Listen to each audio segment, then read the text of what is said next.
Bonjour et bienvenue sur la chaîne du chasseur d'étoiles de midi, chaîne de réflexion et d'humour sur les 12 coups de midi. Jean-Luc Reichmann avait mis le ruban du SIDAction, le maître de midi toujours là.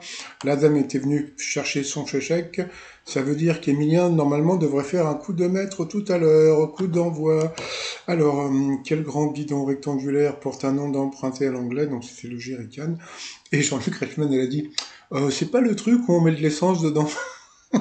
Il me fait rire. Après, vous avez Arthur. Regardez, c'est bien ce qu'ils font maintenant.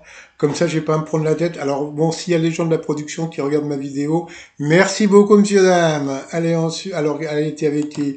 Il était avec un ami et sa compagne. Alors, quelle nouvelle mode concernant le nombril fait fureur chez les jeunes chinoises? Elle s'en colle un faux. Bon. Après, vous avez Dodomini qui était venu avec sa fille et sa femme, et puis le chien-chien.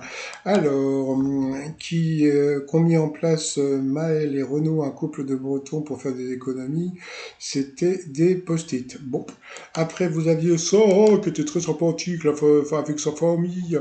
Alors pour Sarah, avec qui Dadju chante-t-il Malika ou Ablé, c'était Taïk, on s'en fout un peu, mais bon, c'est pas grave.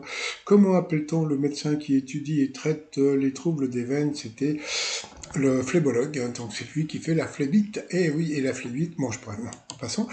Quelle nouvelle mode concernant le nombril? Bah tiens, qu'est-ce qu'elle fait là, cette question? J'avais déjà lu. Après, sur le compte TikTok de Sonia qui dit que vole un chat à sa maîtresse par vengeance alors qu'il lui a brossé les poils? Eh ben, c'était ses cheveux, ils ont montré les images. Après, pour quel réseau Claude François s'est-il retrouvé poursuivi et pris pour cible par des gangsters un soir de 1977 parce qu'il les avait doublés? Moi, ça m'est arrivé entre Los Angeles et Las Vegas. J'ai fait un doigt d'honneur à des mecs, ils ont sorti le flingue, j'ai freiné. Donc voilà. Donc sur cette mauvaise réponse, elle est portée, elle est passée au rouge. Qui dit rouge du duel? Elle a pris Dominique Anduel qui est tombé sur une question un peu tordue. À quel type d'œuvre appartient Le Tour du monde en 90 jours que Jules Verne a écrit en 1874? Bon, comme il y a la date, comme d'habitude, ça veut dire que c'est pas un roman. Donc lui, il a dit le roman. Ils n'ont pas posé la question à Emilien.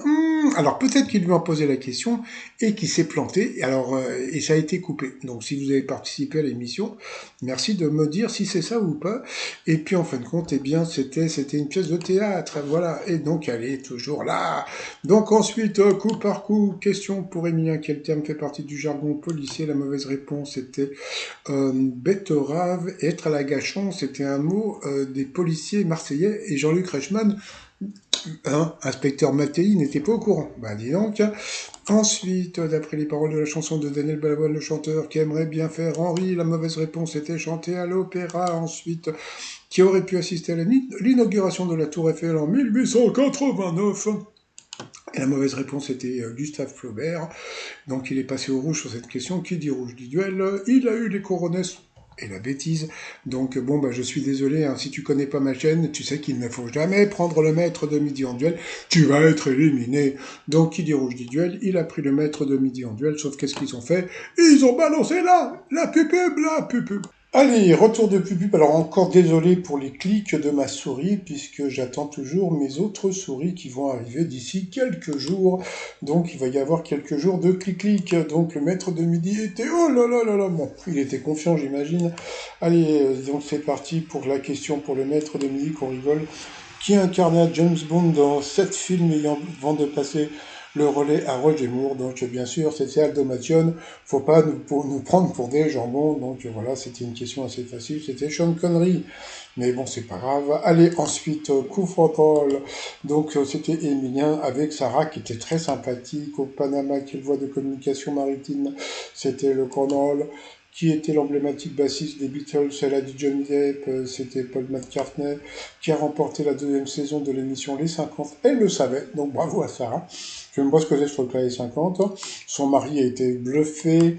Quelle actrice incarna Clem dans la série de TF1? C'est celle qui est venue là et qui avait balancé. Bon, passons.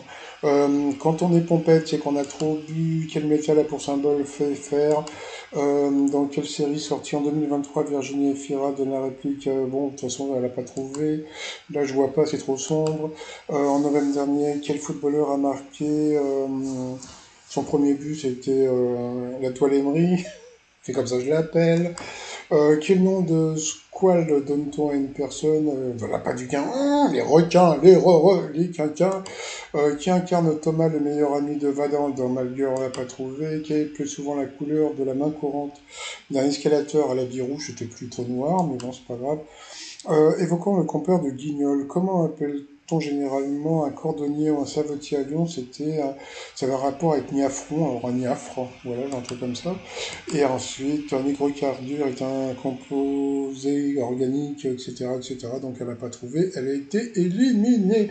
Le maître de midi, il a dansé, il est content, elle a pris le chèque cadeau. Bravo à Sarah, parce que franchement, au théâtre, en plus j'aime bien parce qu'il y avait tous les gens qui étaient derrière, ils disaient ah, le théâtre! Non, non, non, non.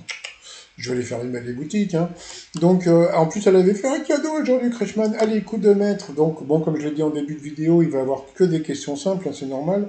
C'est la bonne action de TF1. Dans quel jeu d'enfant un des joueurs doit-il trouver les autres? C'était Croche-Coche. Quel prénom a en commun le chat qui poursuit la souris? Donc, c'était Tom et Jerry. Euh, dans la douche, quel accessoire a la fâcheuse manie de nous coller à la peau? C'était le rideau. En France, quelle couleur est associée sur le blanc au cône de signalisation? Donc bien sûr, c'était l'orange. Ensuite, qu'est-ce qu'il y a eu comme question? De quelle comédie musicale le titre Belle est-il issu? Il est bien parce que quand elle a vu la question, elle s'est dit bon bah c'est bon, on va repartir avec un pioche assez sympatoche. Donc bien sûr, c'était Notre-Dame de Paris, donc ils lui ont donné. Donc alors pour la bonne cause, ils ont donné donc de l'argent pour le site d'action, donc c'est une bonne action. Sauf que Emilien, il a gagné 10 000 € en répondant à des questions de bébé. Heureusement, il n'a pas sauté en l'air. Bon, il est plutôt cool, donc bon, bah, de toute façon, hein, qu'on lui donne 5 000 ou 10 000, nous, on s'en fout un peu. Hein. Après, Jean-Luc Reichmann, il va dire oh, vous êtes jaloux, vous êtes jaloux. Non, franchement, je m'en fous complètement. Bon, bah sinon, ça y est, la cagnotte, ça, j'ai rien compris avec cette cagnotte. Hein, donc, de 10 000 euros, quoi, 1 million à partager. Bon, bah, je sais pas. Sinon, bah, voilà, donc elle est contente. Le chèque était déjà préparé, j'imagine. Donc, voilà, 141 000 € pour le site d'action. Dans l'étoile mystérieuse, j'en reparlerai. Donc, bon, bah, il est parti sur quelqu'un que j'avais déjà dit. Et en fin de compte, eh bien, c'est comme mon cœur fait bloom. Non, non, non, non. Bah, faut voir ma vidéo juste avant. Sinon, je vais vous souhaiter un agréable dimanche. Et je vous dis, portez-vous bien et surtout, portez-vous bye bye. Tiens, un petit message de Jean-Luc Reichmann qui est assez rigolo. Trop cool du Wi-Fi sur 7 km. Bon, c'est des radars hein, pour les gens qui n'ont pas le permis. Moi, j'ai pas le permis, mais bon.